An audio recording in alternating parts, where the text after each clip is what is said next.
गौ चराने के लिए गए हैं। गौ चराने के लिए गए तो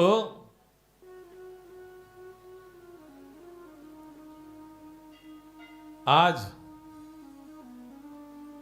सभी जो है अपना अपना घर से जो प्रसाद लेकर के जाते हैं, वो प्रसादी इकट्ठे बैठ करके, भगवान ने ये नियम बनाया हुआ, इकट्ठे बैठ करके जो है और सारे प्रसादी लेते हैं, भोजन लेते हैं। तो आज श्री धामा जी कढ़ी चावल लेकर के गए, इसलिए मन में श्री धामा जी सोचने लगे कि पता नहीं ये क्या क्या लेकर के आए हैं, मेरा मजाक उड़ाएंगे। इसलिए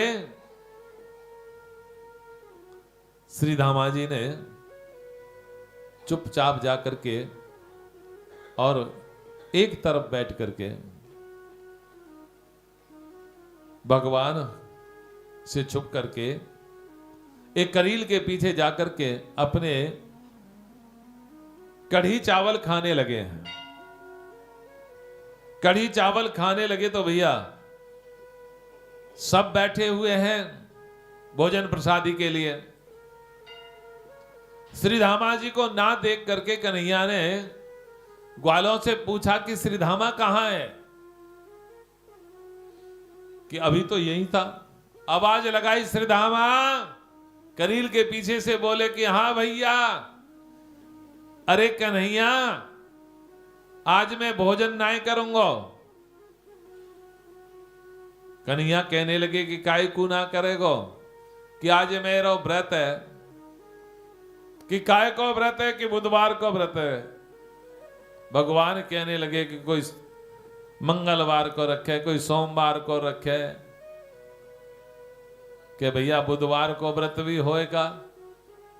जो कहा, भगवान बात करते हुए जा रहे हैं और श्री धामा जी की तरफ चलते जा रहे हैं उस करील के पीछे। श्री धामा जी ने दूर से देख लिया कि कन्हैया आ रहे हैं, तो जल्दी जल्दी खाने लगे। और जल्दी जल्दी जब खाने लगे तो जल्दी में तो होता ही है, कभी हाथ यहां लग गया।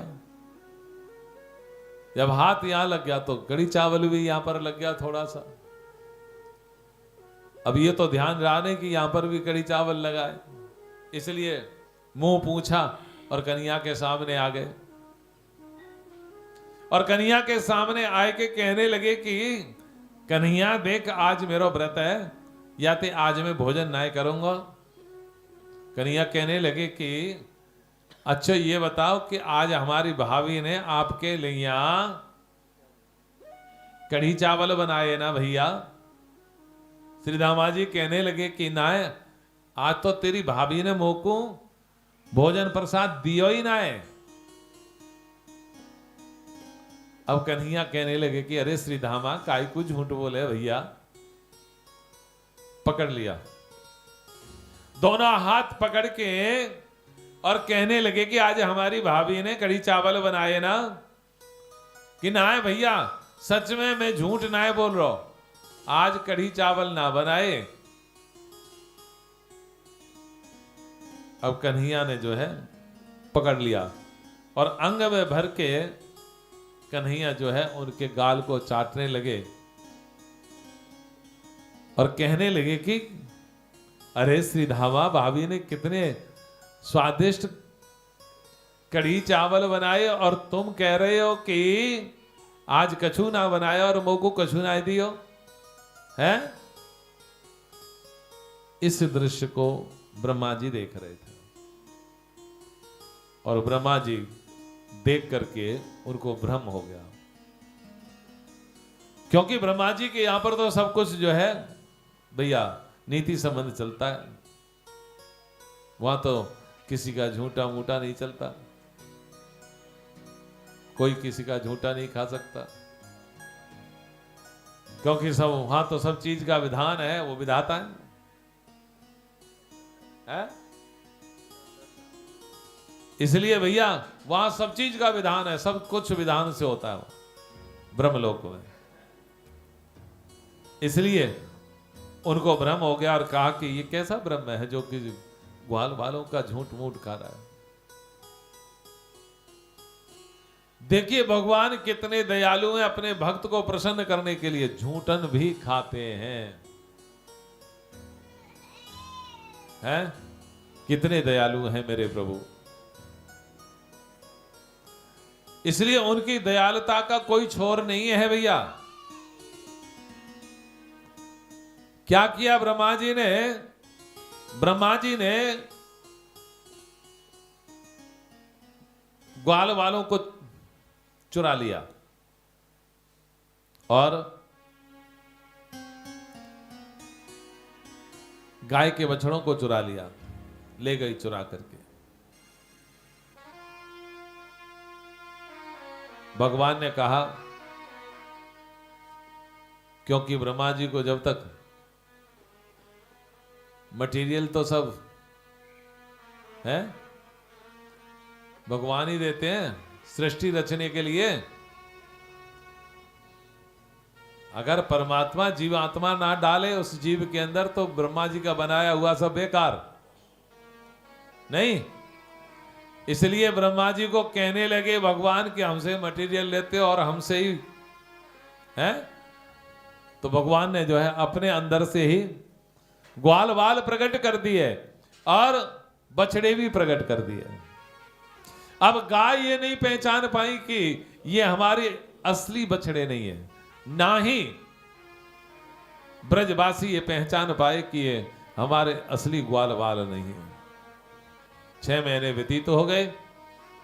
ब्रह्मा जी ने सोचा कि अब तो हाहाकार मच रहा होगा ब्रज में, चल करके देखूं। यहां आकर के देखो, यहां तो सब यथावत, क्योंकि भगवान ने लीला से अपने अंदर से सभी को प्रकट कर दिया। आए और आकर के वंदना की कि प्रभु हे दीनबंधु, हे दयालु, आपने बड़ी कृपा की। हे प्रभु, हे दीनबंधु, जो आपने मुझे ये शिक्षा दी, इसलिए आपने मेरे ऊपर बड़ी कृपा की है। भगवान ने एक बार भी उनकी स्तुति के ऊपर जो है ध्यान नहीं दिया, एक बार भी ध्यान नहीं दिया, क्योंकि भगवान ने क्षमा नहीं किया ब्रह्मा जी को। ब्रह्मा जी ने ग्वाल वालों को लौटा दिया और बछड़ों को भी लौटा दिया, परंतु मन से क्षमा नहीं किया भगवान ने। क्योंकि भैया भगवान को सबसे बुरा लगता है जब कोई भगवान के भक्त को भगवान से दूर करता है। ये सबसे ज्यादा बुरा लगता है भगवान को, बहुत बुरा लगता है। इस प्रकार से भगवान ने यहां वृंदावन में अनेकों लीलाएं की हैं।